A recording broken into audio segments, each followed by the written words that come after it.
All right, welcome back everybody to another episode of Now Testify FSD version 13.2.9.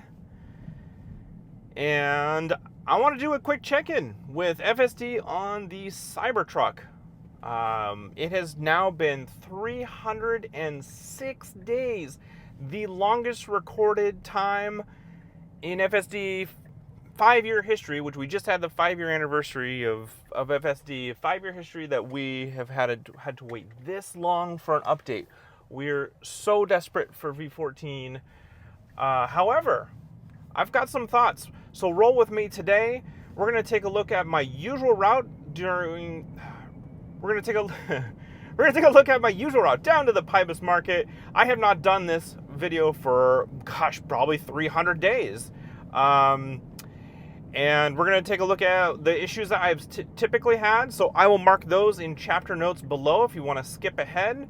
And we'll highlight let's see what we can do it. I haven't done this, again, in a while, although I've gone some of the routes that have had issues. And so some surprising things that I definitely want to talk about. But this video is going to be, pretty uncut, it's going to be a little bit longer, but it's going to be me kind of jabbering about FSD and the Cybertruck and my experiences. I want to give you full uncut, so you're going to get my tongue twists and ties as well, so please forgive me in advance. But again, thank you so much for watching. Again, my name is Sean. I live in central Washington State, a smaller town, and not much love for the Cybertruck here. I definitely live in truck country, but that's not necessarily the topic for today. FSD. So, let's talk about just in general the main gaps that FSD experiences with the main gaps in experience on the Cybertruck versus, say, like the Model Y for Hardware 4 or AI 4, right? So, real quick, the Cybertruck does not have the ability to reverse or unpark. I have on occasion had the ability for it to pull over when it reaches its destination. It does that pretty well.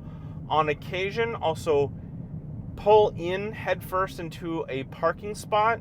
That's pretty rare and is usually pretty terrible. But it does happen, and I guess even Model Y is still are hit and miss with that as well. But it does not have the ability to, say, 3-point turn or back itself out of a situation or anything else like in that nature where an automatic shift to reverse would be needed in order to finish the route. It will just simply get stuck if it gets in a situation where it cannot continue forward any further. Other than that, I think those are kind of the main things. And again, it's not reliable. I don't have the one-touch FSD from park, so I can't shift in, automatically have it shift into gear after pressing the button and take on a drive. In fact, just before this video was rolling, I, shifted it into drive, had the route set, and it still took its time creeping out. It didn't want to do it until actually a car passed, and so this video probably started with that car going ahead of me, and then it's like, oh, I guess I can move into that lane. And continue on the route.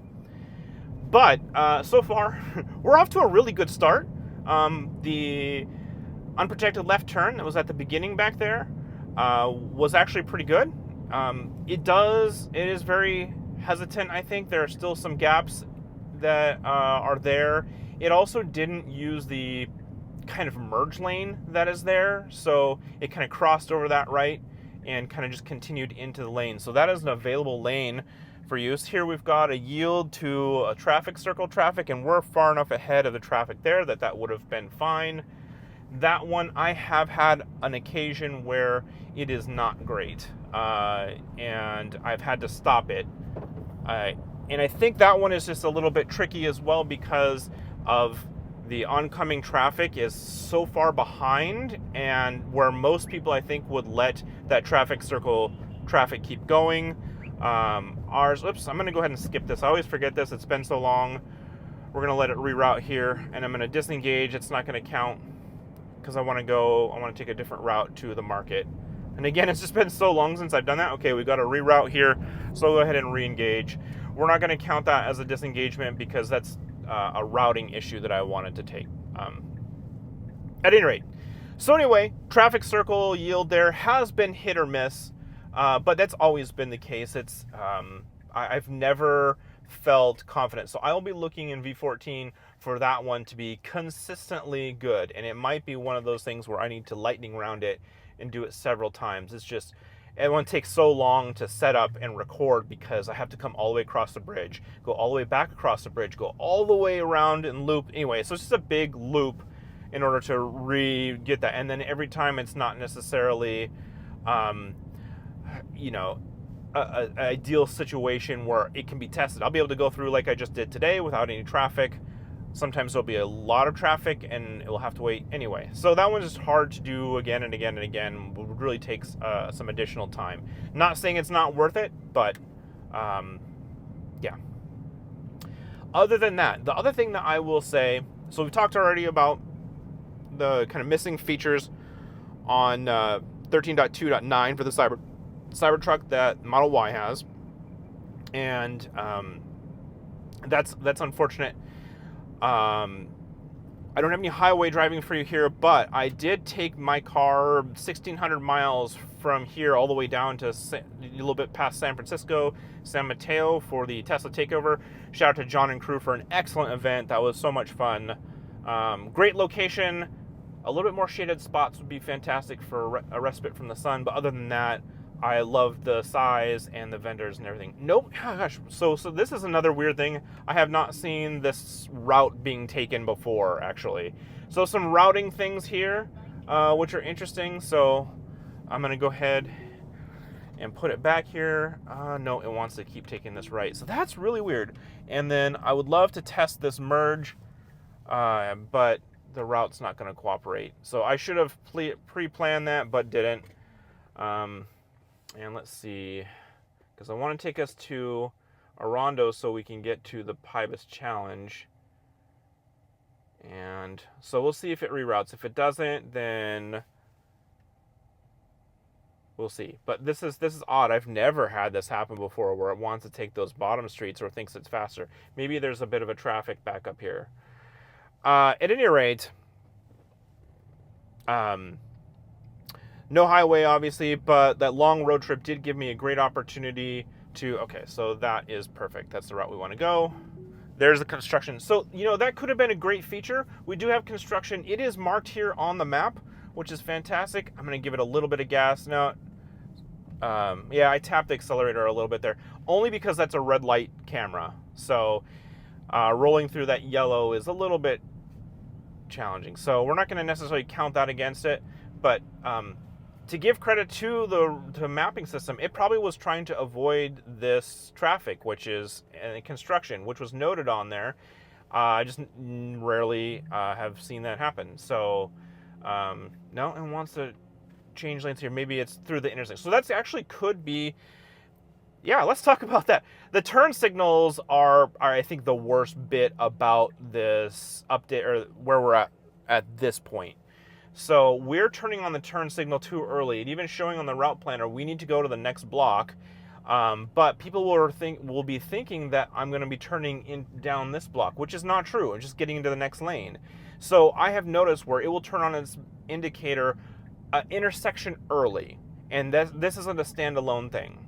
So indicator-wise, like obviously that's not a safety issue, but it's a awareness issue for the drivers around us. Okay, so this is our Pybus challenge. I've done this since the beginning of HAD FSD, and we're doing it already. So if you're new to the channel, or this is the first time you're watching any of my FSD videos, my Pybus challenge was this. It would always turn into that near lane, which is appropriate, right? But as we get to the bottom of this intersection down here, there's a four-way stop, and the right lane becomes a right turn only lane.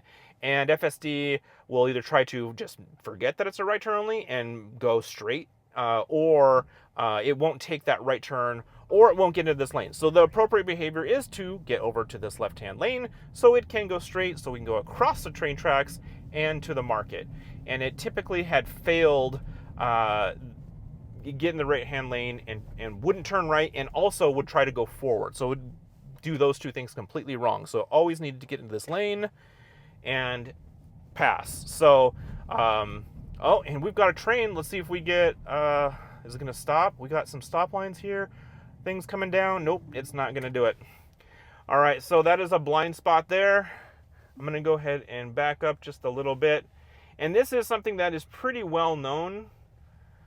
I don't know how long this train is either, so we might not get a chance to test this out. Yeah, I'm going to back up. Just my luck. Although, we're seeing it real time, right? Very unfortunate. We did not get any sort of indication that FSD was going to stop for this train. The barrier was indeed coming down.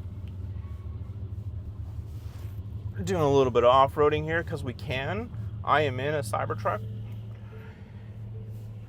It was a small little barrier. I think it's like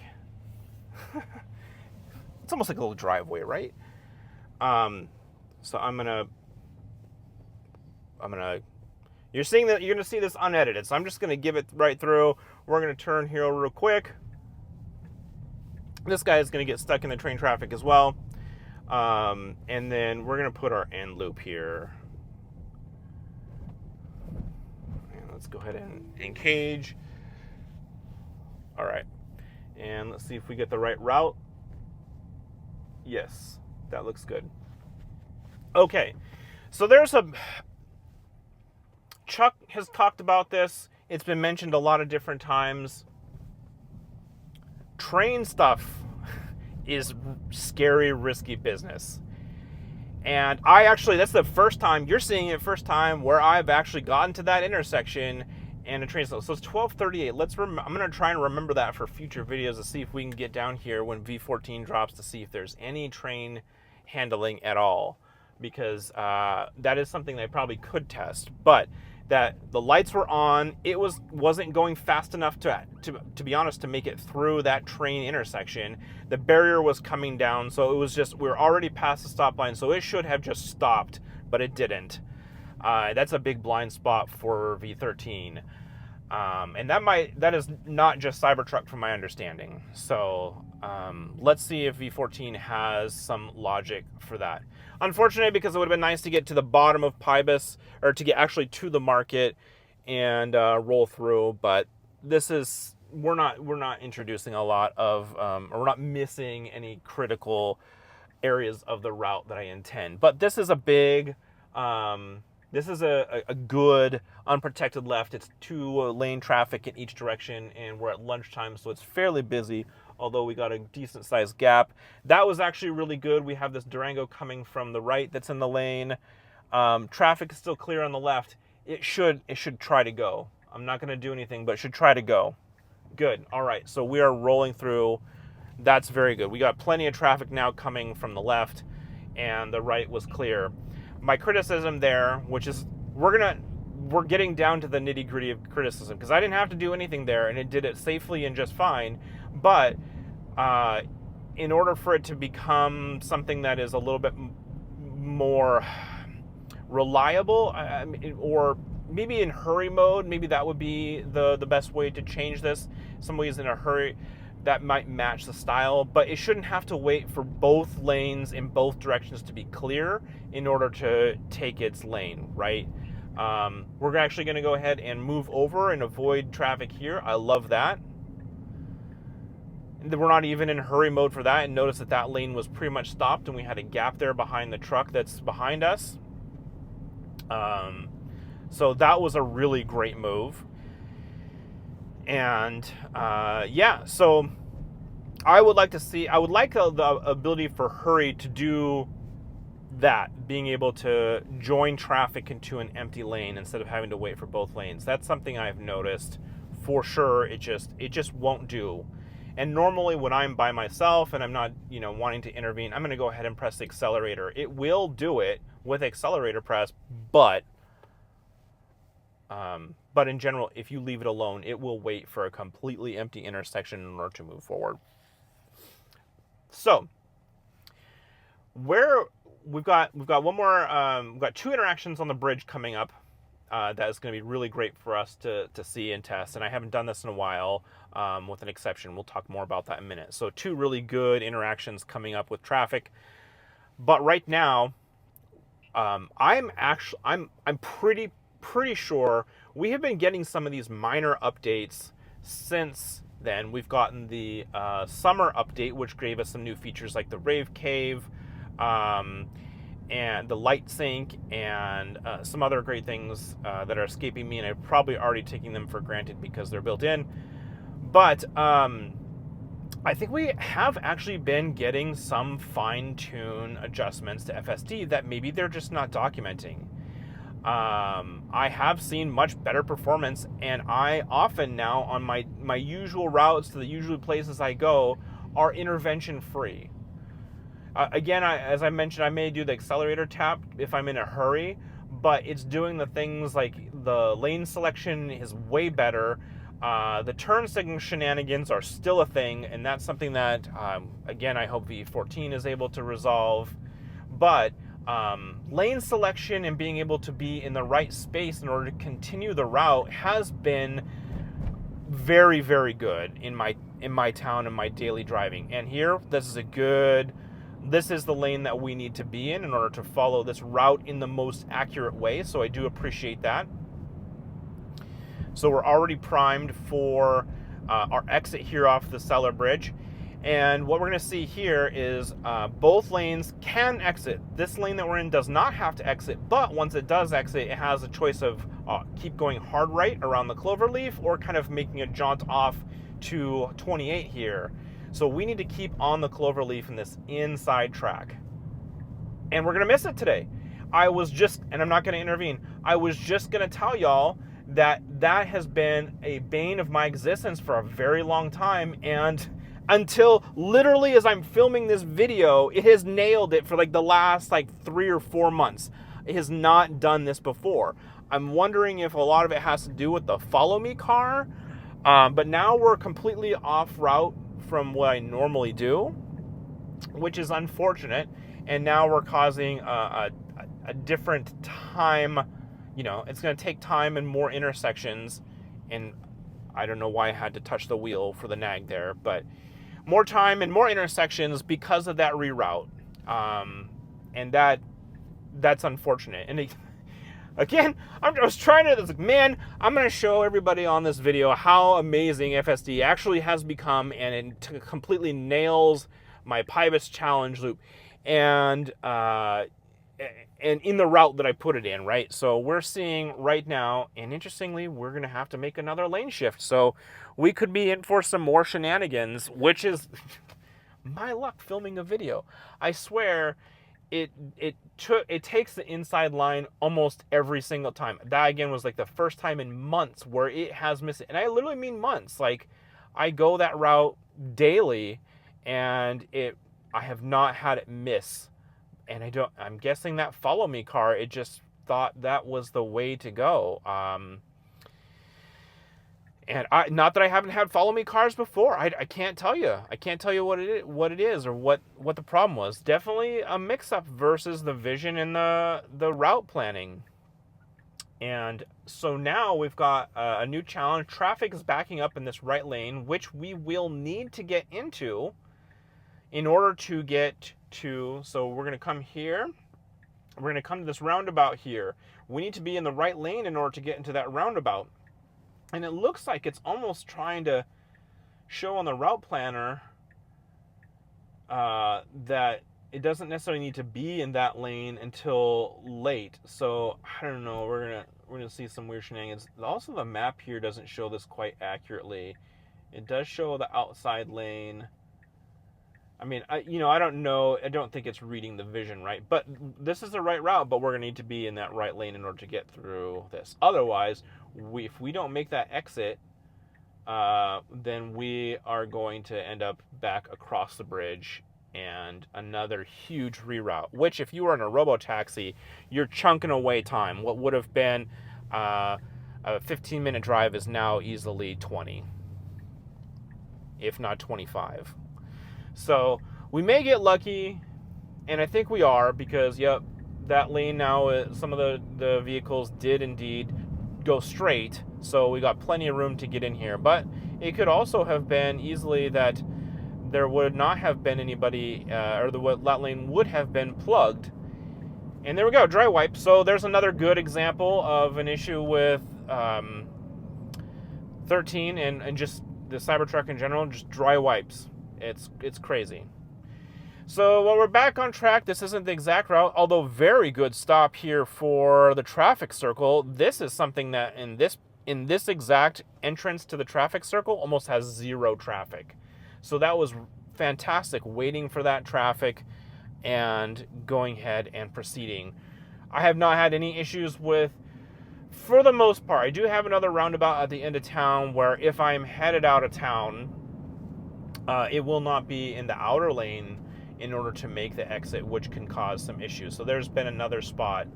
So that'll be another thing I'll be looking for. But in general, just like the getting into the traffic circle and exiting the traffic circle appropriately is pretty dang good. Again, with some exceptions. All right, so we're basically back where we would have come out of the route if we had followed the cloverleaf from the bridge appropriately.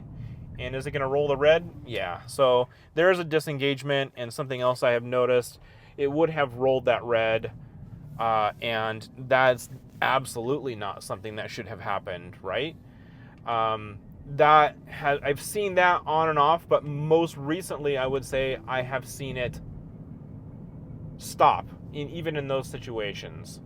So there was what I would say a critical disengagement, a unlawful roll through a red light. It wasn't a free right. It wasn't a continue even on red. It is you need to stop. And all right, so you guys got to see, like I said, I thought this was going to be like the easiest drive of all my FSDs. Like, finally, it nails everything. It's able to follow everything, but nope, we got to see some issues, which chalk up to turn signal, right? I won't count any of the routing stuff, but turn signal shenanigans. So turning on a turn signal whole block early. We also then saw it have conflict with the route planner and not take the appropriate exit from the bridge. And then, of course, the big one from the beginning is obviously not stopping for oncoming train. And I could have seen that one if I let it go, make it through the train section, but just as that exit, what do you call that? Bollard, the train arm come down, and we could have been stuck there, which would have been super scary because that train was not far away. It wasn't going very fast, but nonetheless. So what I thought, again, was going to be a fantastic video to show you guys what fantastic improvements I have seen from the Cybertruck. And in general, my day-to-day driving has been really good. And as I was mentioning, I feel like we had been getting some FSD updates in these minor updates and fixes we've seen over the last 300 days. Because I have seen some smoothness. I have seen some correction to lane positioning on highway. I still have complaints with it either not re-engaging fast on the highway. So if I'm on the highway and I hit the FSD button, it like slows down if I take my foot off the accelerator, like 5, 10, 15, sometimes even 20 miles an hour, and then will pick up and get to speed. And man, if there's somebody behind me, that really sucks. So that's another complaint I have about highway. And yeah, I mean, unfortunately, you've seen some of the glaring issues in this video. So perhaps that was, while it wasn't my intended, I didn't necessarily feel like we would be seeing any issues and I'd be able to sing its praises. We got to see some pretty glaring mistakes here that FSD made. So looks like we're going to end the video there. Thank you all so much for watching. If you definitely like the video, please give me a follow on X. Subscribe here. It is free. And like the button. Hit that like button. Subscribe. All that good stuff. It really helps me out and appreciate it. And hopefully we are back very soon with an update on V14. A dry wipe to finish out the video. How about that? We'll catch you guys next time. Peace.